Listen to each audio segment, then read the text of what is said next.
Затова всичко трябва да се прибира в сейф. Не, аз според мен. прибирам по принципа, Ама викаш, пак се случват нещата. Да. Значи много такива куриозни ситуации около теб, най-вече по време на Сега участие. ще кажа една много куриозна след участие.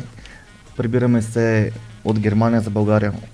Бях на участие в Хамбург и трябваше да летя от Берлин, а те са на 300 км Хамбург и Берлин.